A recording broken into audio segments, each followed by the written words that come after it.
L'Afrique a besoin de se repositionner pour devenir une destination touristique plus intéressante. C'est le message qui émerge de l'Indaba du tourisme, un important congrès professionnel qui se déroule chaque année. L'événement se déroule cette année dans la ville de Durban, en Afrique du Sud, et quelques 8000 délégués y sont présents. Le ministre sud-africain du Tourisme, Derek Hanekom, a fait un discours bien senti devant les membres de gouvernement, des gens d'affaires et les délégués lors de l'Indiba du tourisme. L'investissement dans le secteur du tourisme en Afrique est un moteur économique important. Les économies émergentes se détachent de l'exploitation des ressources naturelles et se concentrent maintenant sur l'innovation et le secteur des services. L'ONU estime que 50 millions de touristes étrangers vont venir en Afrique cette année, une hausse de 4%.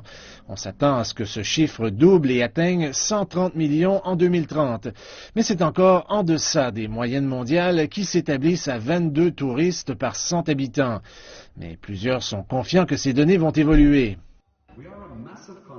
Notre continent est gigantesque. La taille de nos déserts, de nos forêts et de nos plaines est impressionnante.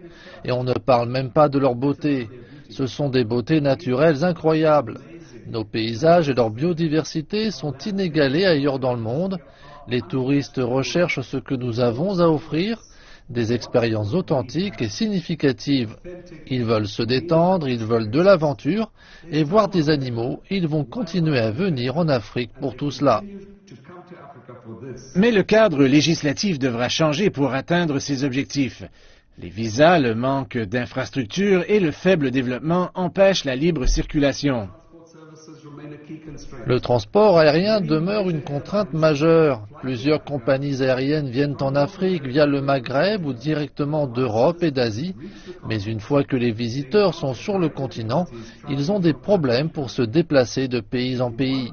Si le quart des pays africains mettait en place les politiques prévues dans l'accord ciel ouvert pour l'Afrique, pour faciliter l'accès aux différents pays du continent, cela pourrait créer 155 000 nouveaux emplois et pourrait contribuer à 1,3 milliard de dollars du PIB. Cela serait une contribution majeure pour le secteur du tourisme.